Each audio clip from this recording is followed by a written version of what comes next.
Hi muckers, and welcome back to my YouTube channel. I hope you're all having the best day ever. Thank you so much for clicking on my video today. I really appreciate you being here.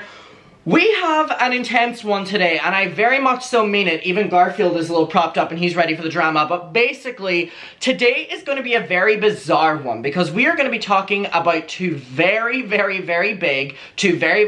problematic and known for being problematic creators coming to get, I don't know why I'm doing this scissoring. Oh, well, topical for the next part, actually. Actually, that's a good segue. Let's cut to this part before I do anything else. Muckers, in today's video, we're going to be talking about Shane Dawson and Perez Hilton, which is quite a traumatizing watch for you, honestly. And I thought that the only way to kind of level that out would to have, you know, some good things for you in this video, which is that this video is sponsored by Adam and Eve, who you all love and continue using the code Adam50, which I really appreciate, which is why they've been consistent on my channel now for so long. This is the #1 help that you can do for my channel, and also you get the most amazing things in return. So here's the situation. If you go on adamandeve.com and use code Adam50 when you're checking out, you will not only get 50% off, like half off one item, but you'll also get free shipping in the US and Canada. There's also shipping internationally too, but 50% off one item, half off. This is a great deal, which is why I love promoting it on amazing products. They have things on there for everyone. If you take a quick browse on the website, you'll see that there's something on there that, you know, tickles your fancy, and it's the weekend now. Go treat yourself. This company are amazing.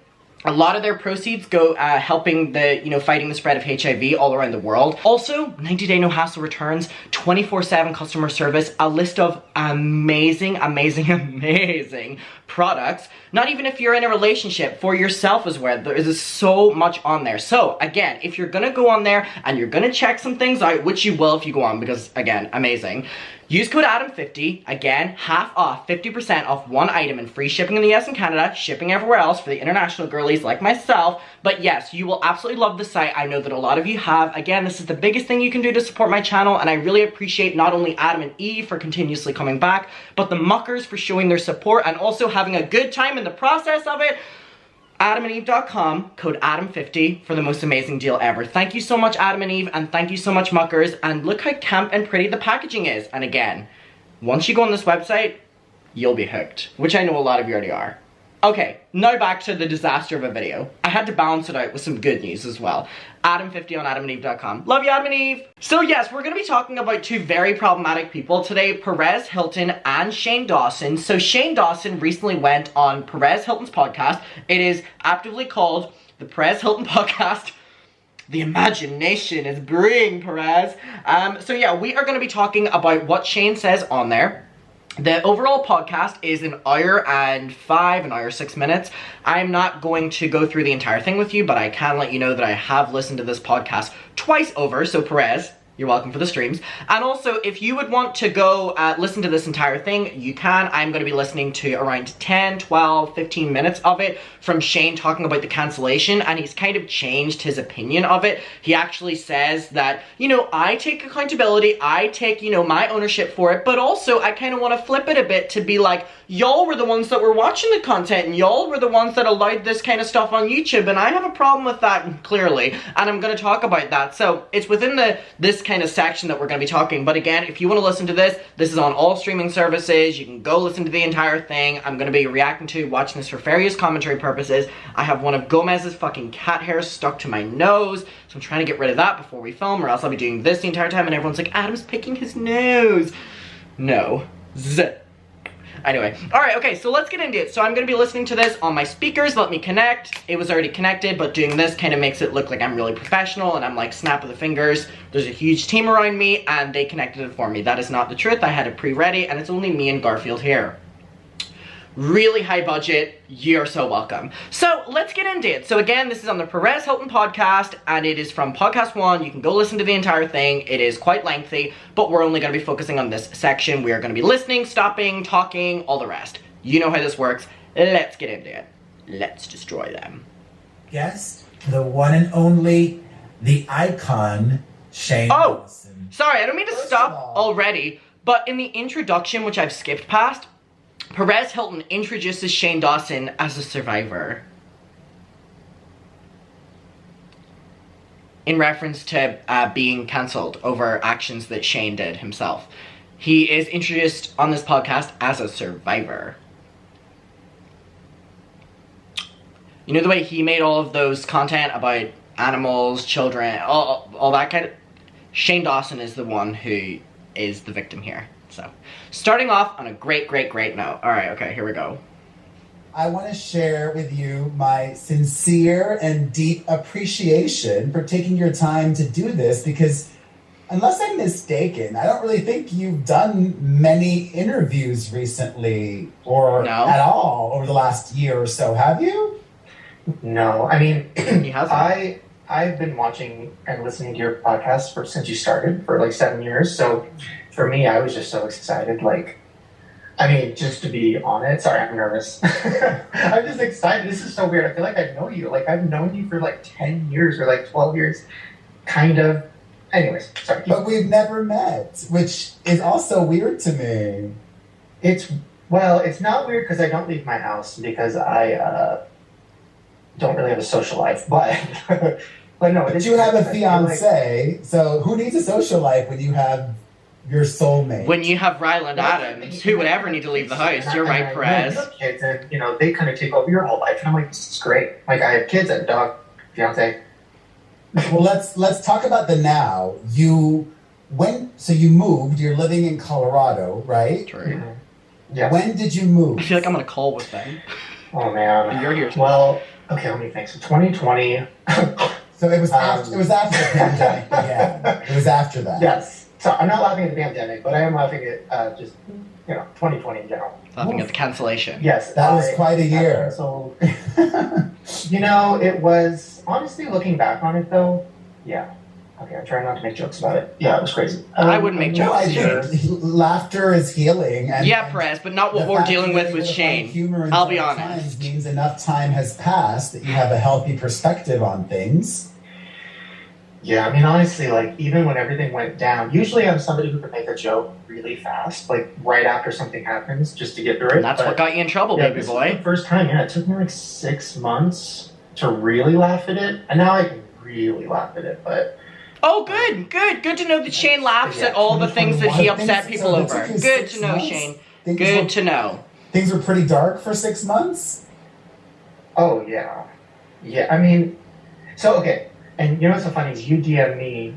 By the way, thank you. This is, sorry, I'm having a hard time having a normal conversation on Zoom because, like, I only do this in therapy. So I'm, like, turning into, like... I do therapy Zoom as well. Well, actually, I do FaceTime. We do FaceTime therapy. Same thing, same I feel like I'm concept. listening to a therapy session right now. I find it very valuable, too, because for just, like, the most basic thing... I love therapy to feel like I'm so pro therapy. I'm so pro therapy. I like hearing when anyone is in therapy. I think it's a great thing. I truly. It's not for everyone, but it's a great so thing. many similarities in so many ways. So when I feel like the world is against me, everybody hates me, people will celebrate when I die. Oh yeah. It's nice to have that cheerleader in my corner who at least is, well, one other person outside my mom and kids who won't celebrate when I die. It's nice to have that support. Mm-hmm. Okay, I won't celebrate when you die, just letting you know, if that helps. Thank you. I won't celebrate when you die either. Thank you. Make sure Hopefully neither of us will die anytime soon either. I mean, hopefully I die before you post this. I mean, the views on this. No. Like my last words. Oh my God. But therapy, right. Therapy and moving. So your fiance is from Colorado. Mm-hmm. And I would imagine that before the move, or sometimes to visit his family, that you're from Orange County, so you're a California kid, and I would think Colorado and California are Orange County and Colorado are That's always what different. I said. The move seems What super about bizarre, it but was Ryland a and his family cool live there and they visit it all the time. It's away from LA. He made the money on the makeup, the beauty guru, he exploited it, and he didn't have to live there anymore. Which, yeah, honestly, it's not that different because they're from Aurora, so it's kind of similar, but I think the people feel, and not to shit on Long Beach, because I love Long Beach, but the people in Colorado definitely are more like, nobody's trying to get anything, I don't want to sound like I'm really shitting on LA, but I think LA just turned into... You can shit on LA. It's okay. I'm not very happy with it right now. It's a shit show. I mean, at the same time, Shane can say that he's finally in a place that people aren't trying to, use him for things. At the other side of that coin, he was also using people for things. Jake Paul, Eugenia Cooney, Tana Mojo, Michael from the TanaCon thing, the Jake Paul's friends. Like, there were so many people, James Charles, Taddy Westbrook, oh my, the list goes on, that Shane was also using. So at the same time that you're getting out of LA and people aren't using you anymore, you also used LA to use everybody. So, there's two different sides to it, in my opinion, in my humble opinion. It's a lot, and I was just really, isolated. I mean, I lived kind of in the middle of nowhere. I wasn't seeing anyone. I got canceled. I, really crawled into a hole. And because I was afraid, because, when something like that happens on the internet, you think it's real life. So I was thinking, okay, I'm going to go outside and people are going to stab me. There's going to be pitchforks. Like, it's going to be a whole thing. Were you were paranoid about real life? Oh, yeah, because that happened at the peak of everything in 2020. And, there was a lot of anger. And I was getting, you know how everybody's like, I got death threats. It's like, okay, come on, it's the internet, whatever. It's Twitter. I'm not saying this for pity, because, I don't deserve them, who cares? But it was, death threats. Well, you also, I've been where you are at, and it's one thing when you have that kind of energy directed at you by everyday people, and it's another thing when you have big celebrities directing that kind of energy Jada to Smith, you, where it Will amplifies Smith, and puts gasoline on the Jaden fire. Smith. So I understand, but then... But again, they were putting gasoline on it. I'm not justifying in any way violence. And that's not what I'm saying in any of this. But whenever we're saying about celebrities jumping in on it, it wasn't just I swear to God, Gomez's fucking cat hair. I'm literally gonna have to get up and see where this is. If anyone has cats, then you know exactly how I'm feeling right now.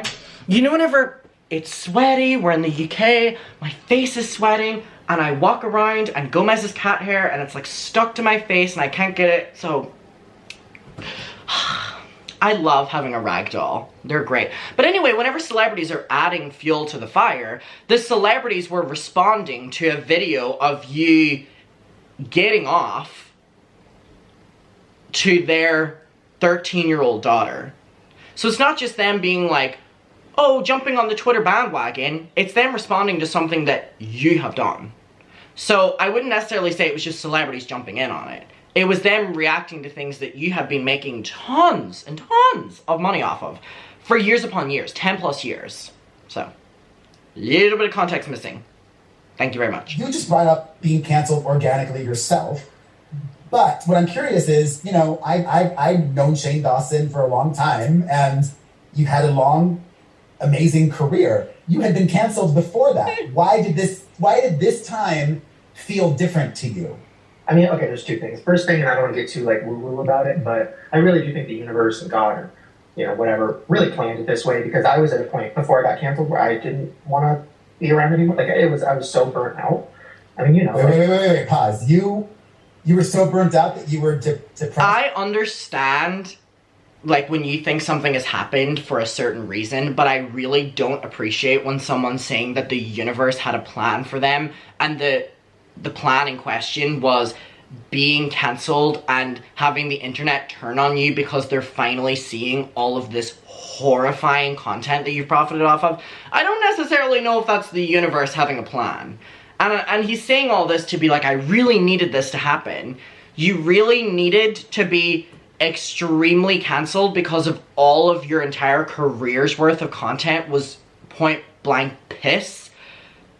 I don't know if I agree with this was the universe. I think this was you.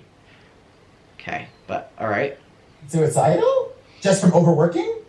Well, it wasn't just overworking. It was, I mean, I'm a workaholic, which I really... So am I. Yes. And you know how it is when, you do something and you're so proud of it, you're so excited, and then it's over, and then you think you're never going to do anything ever again. And then... He pretended to care about makeup, made all the money, what's next? And then you haven't had time with your family because your fiance's we haven't had a moment in 3 years, where are you? And then you hate your body. And then it's it was just a collection of boom, boom, boom, boom, boom.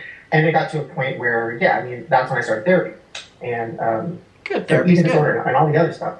And oddly enough, 2 months after I started therapy, maybe even sooner, I got canceled. And it was oh, that felt very designed to me by something, because I was like, okay, she's learning about everything, all my issues, all this, all that, and my biggest fear is being canceled again, and it happens. So now I can like, you know, see what the bigger purpose is, and I do, like, I'm so grateful to be where I am, and like my family and life, and not just. You're grateful to have been cancelled? Okay. What am I going to do? How am I going to top it? I'm sure all the families affected by your content also think the same thing. Do they think that this was the universe?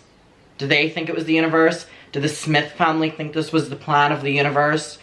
Do the children that you went on those chat rooms with your mother, asking them to like twerk and all this, was that also in the universe for them? No, it wasn't. It was stuff you've done. I really don't appreciate this angle. It's very, very, very weird. And it's like missing the chunks of like what you've done. This was the universe's plan. That's weird. Incredibly. Just, let's not ignore that. It really was never ending. I'll say something, and then I'll let you respond to that and continue your thought. You know, what you said, like I said at the beginning, you know, I feel so many similarities to you because I used to say the same things to myself. Very Jekyll and Hyde for me personally. It's just a character. Perez is not the real me, so I don't care if people don't like me. But that was bullshit. That it really was. At least you're being honest, Perez. Saying and doing those things, and I also. Well, I'm at a point now where I don't even care. I'm not looking for sympathy because I don't think I will ever get it, nor do I think I deserve it as well, like you might have mentioned. I'm just speaking my truth. And over the last few years, especially, I've been working, cheesy as it sounds, on self-love. Because back in the day, when I was, I think, irredeemable, I could not claim the ignorance of youth. I was in my late 20s, and I knew what I was doing was wrong. But also Shane can't claim the ignorance of youth as well. Let's have that very clear here as well. Because Shane was also similar age. And I did not care. Because I was like an addict, and attention was my drug. And some people might roll their eyes. And on the flip side of that, you know, I think you also, this is why there's so many similarities. You also struggled with your weight in the past, and not too far past. And even when I'm skinny or healthier, I don't even like to use that word fat or skinny, even when I'm healthier, yes. Mentally I'm still a fat kid. So I'm trying to reprogram my brain and trying to love that fat kid and have compassion for that fat kid. And I'm trying, and this is for me what's really hard, having compassion for that younger me, who was not young, who was in his late 20s. Same with Shane. Same with Shane, who hurt that people. Version of myself, I believe, deserves Shane compassion. wasn't young either. And okay, I'm going to say something that, and I don't mean this is something about me, because like, it's so hard to talk about this kind of stuff. Like, I don't want people to think I'm saying this as my own thing. But for you, like, don't you also kind of think, yes, you made mistakes and, you know, you drew cum on people's faces and all that stuff. But like, we all loved it. So there's that other side where it's like, everybody I knew in that time period, everybody had you bookmarks. We loved it. And it was like, we were, I guess, rewarding bad behavior. Because people say that about me. It's like, well, YouTube and the audience, people were giving me views and likes, and nobody was, you know. So, but I would never put that on them and be like, well, it's your fault for not telling me. Like, it is my fault. But there's that level to it, right? Where I'm like, we all were in it. We loved it. Human beings are very... Who's we? Shane, are you referring to we as you making the content, setting the standard of humor, which was dog shite on YouTube, and you're also including your child audience? You were not a child, you're including that as like, we were doing this. No, you were a grown person setting the standard of piss fucking humor. Because it wasn't. It was people like you who said it. So if you're saying, we were all doing that on YouTube at the time, because you were the one that was pushing the boundary, whatever the fucking boundary was, you were 10 feet in fucking front of it. And then everyone was following in your suit. It was you. That was the reason that YouTube demonetized your channel. That was why companies dropped you. That was why they really weren't doing it to many other people, because you were the one that was setting that standard of YouTube. That's why it all boils back to Shane. So when you're saying we were doing it, who are you talking about? You and the other content creators who were problematic, who were following in the footsteps of the content that you made that was then so popular? Are you saying that we, as in you and your child audience who were watching it, who didn't know any better, and you've traumatized a lot of children by normalizing a lot of behavior in their day-to-day life that they might have unfortunately experienced, that you were making jokes of online? There's no fucking we in this. You did it. And you can't say this and be like, da, da, da, da. But I'm not saying this to take away from the fact that I deserve criticism, but all I'm saying is that we were doing it all together. They were loving it and da, da, da. That sounds like a bunch of ring, like, circles. Weird. Flex and hypocritical a lot. So now the audience are hypocritical, not them. We are both on our own individual journeys, and it almost doesn't matter. I think I sent this to you, or maybe I didn't. The thing that I've come to realize is 2 years have passed since that, and a lot of time had even passed since 2020 and things of your past. And you still have supporters, and you still have fans. And this is where I'm at now for me, and I think for you. The people who do not like you are going to continue to not like you. You can do whatever you're going to do, you can change, and they still won't like you. And the people who support you are going to continue to support you. For example, I've even spoken in therapy about this concept of reparations, right? Like, should I give all my money away?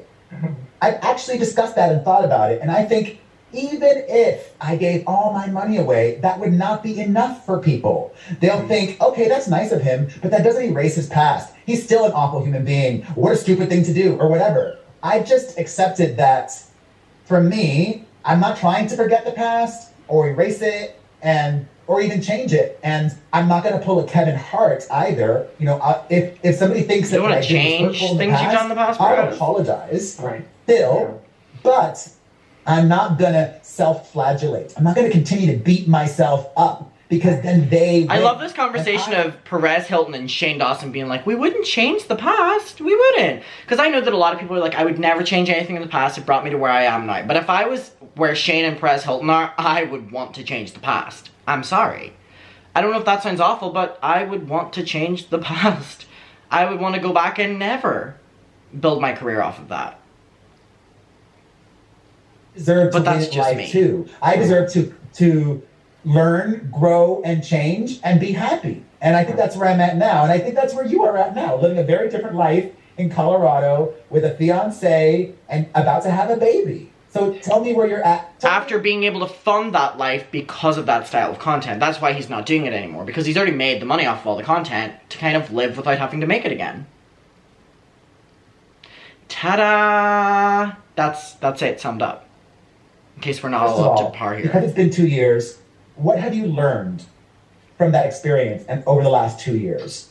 I think, so when you said that, it reminded me of, like, because you asked why getting canceled this time, even though I changed, and I think the bigger purpose is, yes, I have made so much growth and changes and stuff, but I still was also living in a world of, like, everybody has to like me.